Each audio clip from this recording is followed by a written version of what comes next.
What is up, guys? Welcome back to the channel. Today I'm going to be giving you the review of my 14-inch MacBook Pro here. This is of course the new 2024 model. My model specifically has the M4 Max, and I've been using it for a couple of weeks now, and I feel like I'm ready to give you my thoughts on it. I've been traveling a lot this month and I've gotten plenty of use out of the laptop, really put it through its paces, so we're going to review it. So here we go. This is a review of the 14-inch MacBook Pro. Now I'm going to be kind of doing some review for some of you probably because I had a original 2021 M1 Pro version of this MacBook Pro, but I never did a review on it, and so I haven't really given my thoughts on this generation of MacBook Pro as a whole, so I'm going to go ahead and do that now. Now I'm going to start off with the design of the computer, of course, and here we go. So this design of the MacBook Pro came out in 2021, and it was a huge improvement, in my opinion, over the previous 2016 to 2020 MacBook Pros.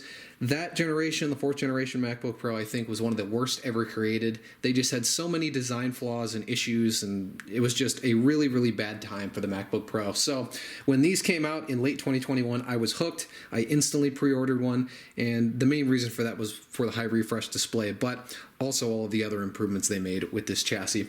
And to go over the design again, I really enjoy it. I think this design is kind of a throwback to the original first-gen MacBook Pro or the PowerBook G4 with its rounded corners, and you may notice that it's a little bit thicker and more square than the previous generation MacBook Pros, which are more wedge-shaped, and I really, really like it. I think they nailed the industrial design of this machine, and it was a big return to a more functionality-oriented MacBook Pro, which was a huge thing at the time. And of course, 3 years later with this new model, that is still absolutely great. So let's go ahead and take a tour of the machine on the outside real quick. First, you may notice I have a skin on it. For anyone who's wondering, this is a D-brand Seabreeze skin.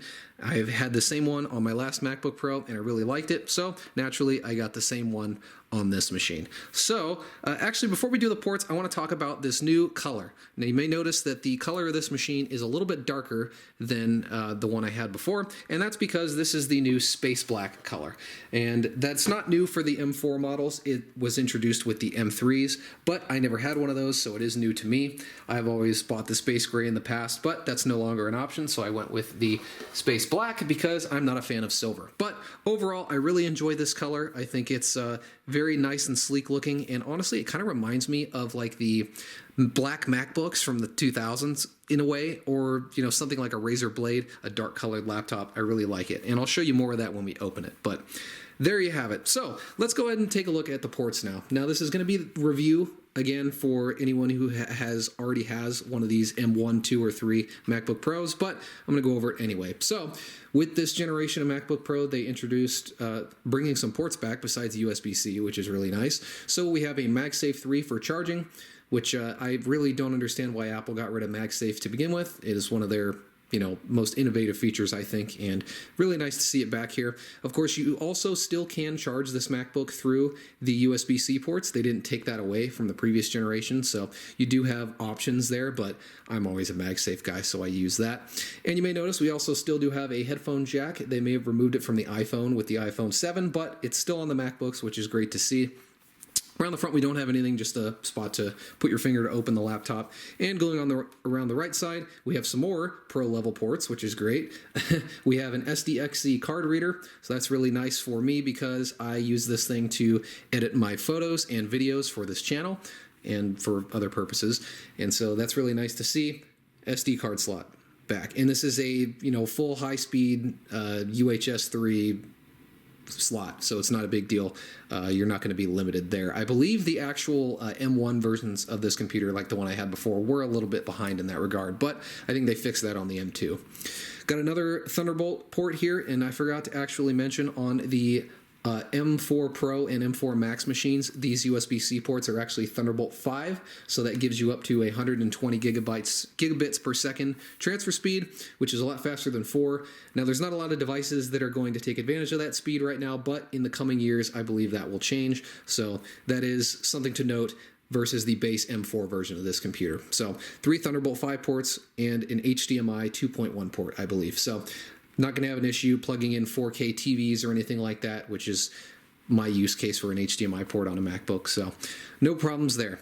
Going around the bottom, you'll notice that we have a nice embossed MacBook Pro logo in the bottom. I really like that. I think it's a cool touch. And other than that, we just have some feet and some venting, which, you know, this design has been around since the Retina MacBook Pro, so that's not a change, but there it is. So that is the exterior design. Let's go ahead and open up the laptop now. So we'll open her up. I usually keep it in sleep mode because of the way I use it, and also because it doesn't really affect anything. But I'll go ahead and maneuver the camera a little bit here, and we'll take a look. So here's the inside of the laptop. Now, I'm going to turn the screen brightness down a little bit, but anyway, I just want to talk about the input devices real quick. We have a scissor switch keyboard here, of course. This has been the same since late 2019, 2020, when they finally got rid of the butterfly boards. It's a good keyboard. It feels nice to type on, no complaints. It kind of feels like the previous Retina display MacBook Pros. In a way, I think these keys are a little bit more stable than that, but either way, it is a good keyboard, and you may notice it does have a black surround on it, which I think looks really good. So there you go. Another thing I've noticed with my last generation of this MacBook Pro, my M1 version, is that the keys do tend to wear and get a little shiny and worn out over time, you know, over the couple years you're going to use it, or longer actually. But that's not a big deal. I don't really see too much of an issue with that. It's a laptop. It's going to get used and abused. It's just kind of the way it is. So there you have that. We have a big Magic Trackpad down here. Of course, this is not new. They came out with this Force Touch Magic Trackpad back in 2015, and it's still just as good as it was back then. It is a pretty large size, especially for this small machine, and of course the 16-inch is going to have an even bigger trackpad, so that is kind of nice.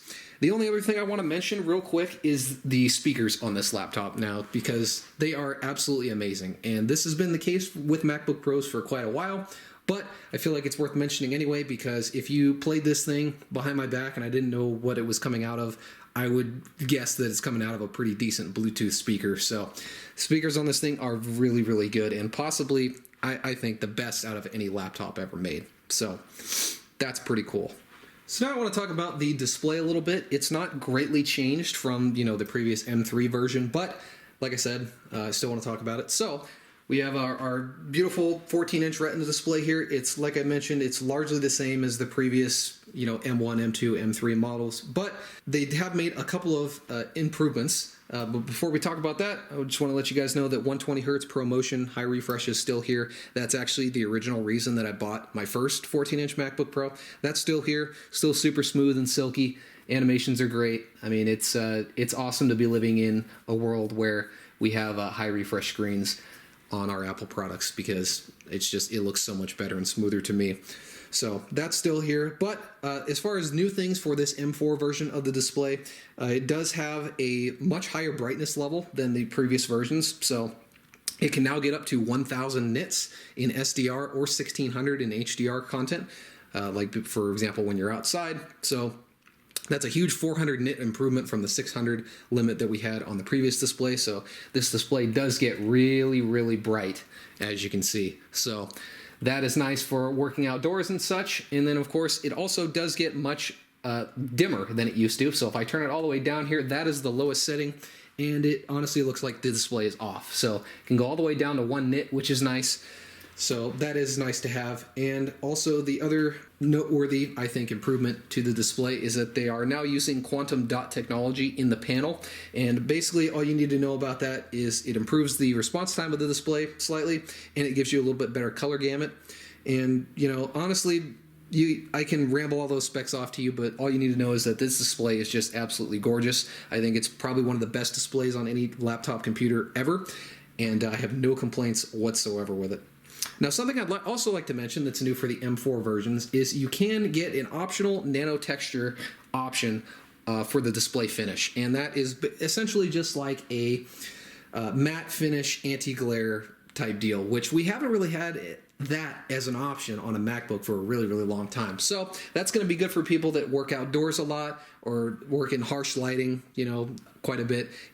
That will definitely cut down on the reflections and stuff. So that is nice to have. Now, I didn't spring for it because I really don't use my laptop outdoors much, and I still do think that a matte display doesn't have quite as bit of punchy colors as a glossy display like this. And I also think that the anti-glare or anti-reflective coating on this screen is decent enough. So I chose not to get it, but if you want it, I believe it's only a $150 option on these MacBook Pros. So there you have it. That's a decent option for you if you want it.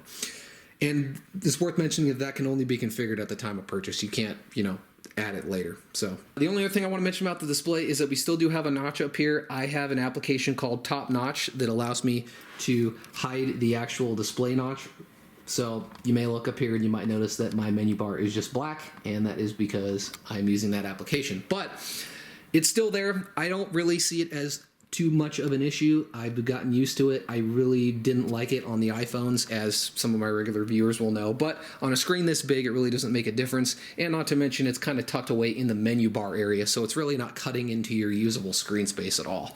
So the only thing that is kind of annoying with it is when you have a lot of icons over here on the menu bar, they can get cut off, and if it gets too close to the notch area, it'll actually just start throwing them off and making a couple of them disappear. So that's kind of annoying. And also, when you're using Photoshop, if you have an application like Photoshop rather, and you have a lot of menu bar items, they can bleed behind this notch. And so that is something to keep in mind. It's a little bit annoying, but it's not the end of the world, in my opinion. So it is what it is. And something also worth mentioning about the notch area is that the camera in it has been improved. It is now 12 megapixels. I think that's quite a jump from what it used to be before. I can't really remember the resolution of it before, but the webcam is much improved. And I believe it also has a feature where it can actually, because of that increased resolution, it can kind of crop the image and kind of follow you as you move around the computer. So that is kind of nice to have, I suppose. I don't really use a webcam all that much, but it is what it is. That is an improvement regardless. So that's pretty much all I have to say about the display. The display is really, really good, like I mentioned, and I have no qualms at all with it. All right, so now we're going to talk about the chip in this machine and of the overall performance of it, because that is a big reason that I bought this configuration. So if I open up the About This Mac menu here and zoom in a little bit, you'll see that I bought the M4 Max version. So this is the binned M4 Max, and basically all that means is that it's a slightly cut down version of the highest end model. And so it has 14 CPU cores, and that would be, if I pull up this guy, you can see that it has 4 efficiency cores and 10 performance cores. So slightly cut down version of the 16 core M4 Max, but it's essentially the same as the M4 Pro, the unbinned M4 Pro. So I believe the CPU portion of it is the exact same. So it is quite powerful. And we also have a 32 core GPU, which is again slightly cut down from the full fat M4 Max, but it is still, of course, better than the 20 cores in the M4 Pro. We also have 36 gigabytes of DDR5 memory here. That is the only memory configuration option for this MacBook Pro. The higher end, if you want more RAM than that on the Max chip, you're going to have to go with the unbinned version. So 36 gigs here, which is exactly what I want, and that's kind of the reason that I bought this configuration, because my last version had 32 gigabytes, and I wanted something comparable to that, and I also wanted the extra storage that comes with this configuration. But there you have it. That's the specs of my machine. This exact configuration costs $3,200 straight from Apple. This is a standard off-the-shelf configuration, not a custom one. But besides that, this M4 Max chip runs at 4.5 gigahertz, which is quite a bit, especially for a laptop. That is a sizable bump from the M3 Max, I believe. Those ran at about 4 gigahertz, so pretty high clock speed there. That's nice to see, of course. And something also worth mentioning regarding the memory on this model is that the memory bandwidth is 410 gigabytes per second versus the 576, I believe, on the full M4 Max, and the 273 on the M4 Pro. So I want to talk about a couple of other benefits with this Max chip, because I feel like it's worth mentioning. With this Max chip, of course, you get the extra GPU power, and what that enables is you can hook up more external displays. So this Max chip supports up to 4 external displays instead of 2 on the M4 Pro. So if you have a lot of external monitors, or I believe even just high refresh, high resolution external monitors, then this is going to handle it a little bit better. And on top of that, this Max chip also has 2 media encoders instead of 1, based versus the M4 Pro. So it is going to handle video editing and rendering probably a little bit faster. Of course, I use Final Cut Pro down here, like I mentioned. So those are a couple of small benefits if you're thinking about, going for the Pro versus the Max chip. And really, other than that, the performance of this thing is absolutely amazing. I used Final Cut Pro, of course, when I first got it to render the unboxing video for this machine, which I believe is about 7 minutes, 1080p 60, and it only took a little over a minute to render that. And that's just pretty insane. That's quite a bit faster than my Mac Pro and my previous 14-inch used to do that. And I mean, really, it's just amazing. I am going to go ahead and show you guys some benchmarks real quick. I took a benchmark with Geekbench here, so I'm going to go ahead and showcase that real quick before I continue. So if we look at that, and I zoom in here so you can see it, we have a single core score of 3977, which is super impressive. I think that's probably the highest single core score, definitely of any Mac chip, because obviously it's the newest and the only one. But I think even compared to other offerings from Intel and AMD, nobody is touching that single core score, at least right now. So that's pretty impressive. We have a multi-core score of 23,350, which is also extremely impressive. Of course, the only thing that's probably going to beat that is the full-fat M4 Max chip or some other super high-core, workstation desktop CPU. So very impressive performance from this machine. I'm extremely happy with it. And then if I zoom out a little bit more here and I go back to the GPU benchmark, you can see that we got a metal score of 156,000.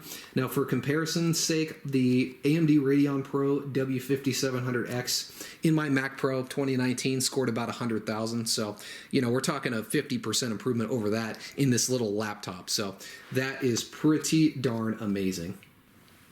So I'll go ahead and close that, and then we'll move on. So I want to talk about a little bit the performance and the thermals of this machine, because that was a bit of a concern when I bought it. I've heard people on the internet talk about, oh, the 14-inch can't sustain.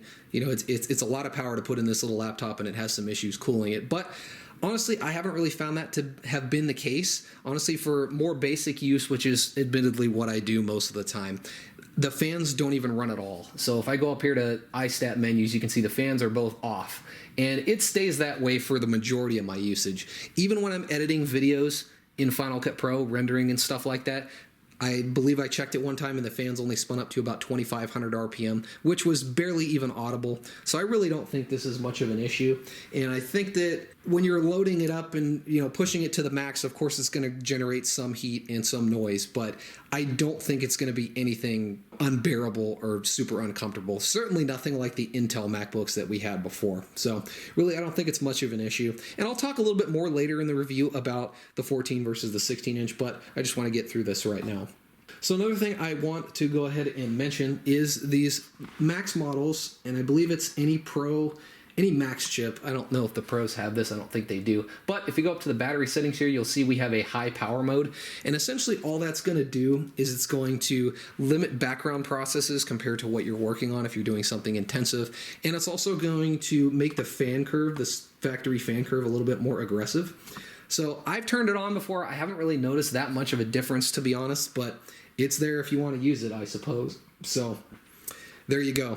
Really, the only other thing I want to showcase here in the performance version, or the performance section of this review, is the disk. So if I run Blackmagic disk speed test here, and we take a look at the numbers, you can see we're getting over 6,000 megabytes per second write speeds and over 5,000 megabytes per second read speeds, which is insanely fast. I mean, especially if we compare it to something in the past, like back when I first started to build computers, we were really impressed with like SATA SSDs getting 300 megabytes. So very extremely fast NVMe storage on this guy. Of course, this one has 1 terabyte, but yeah, super awesome. So anyway, to round out the performance section, I just want to mention, I just want to wrap it up by saying that the performance of this machine is absolutely off the charts. It's nuts. Can't believe that Apple put this much power into this little computer. It's amazing.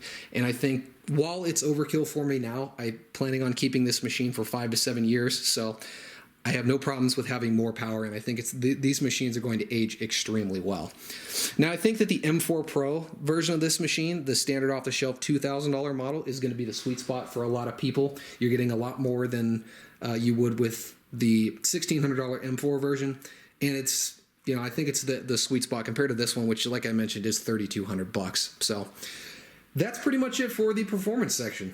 All right, so for my next section here, I want to talk about the 14 versus the 16-inch, because if you didn't know, I actually purchased a 16-inch version of this machine before this one, and I ended up taking it back and returning it. So I just want to explain some of my reasoning behind that and kind of maybe help you make a more informed decision. So I got to start though with a little bit of history on these smaller MacBook Pros. Now back in, let's say 2013, 2014, back with the Retinas, we had the 13 and the 15 inch. And the 13 inch always had some major compromises compared to the 15 inch. For example, you couldn't get in a dedicated NVIDIA GPU in the smaller model.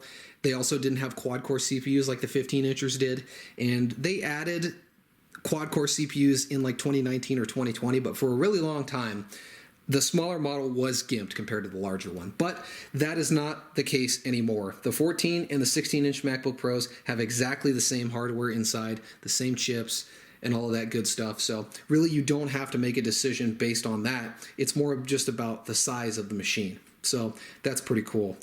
Now, like I mentioned, I had an M1 Pro 14-inch before this, and so I thought when I was going to ditch my Mac Pro and go back to one computer, I wanted the bigger one, but as it turns out, that is not the case. The portability and the size of this machine, I think, is just in the perfect sweet spot, especially for traveling.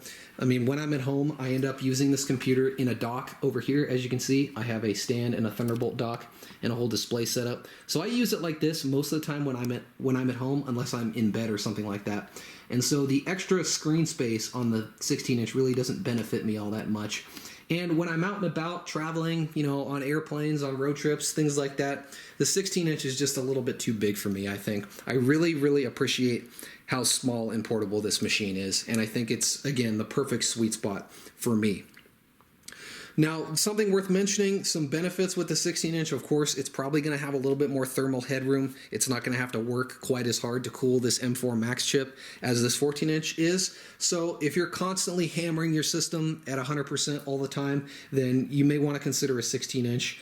And then, of course, obviously the extra screen space is nice for certain applications. If I open Final Cut Pro here, you'll be able to see that the UI can be kind of cramped. And so if I zoom in here and show you guys, I mean, it's kind of tough. The video preview box here is quite small. So a lot of the times what I end up doing is just pushing this to, well, I guess, get the inspector out of the way like that. And so you do have to play with the UI elements a little bit more than you would have to on a 16-inch.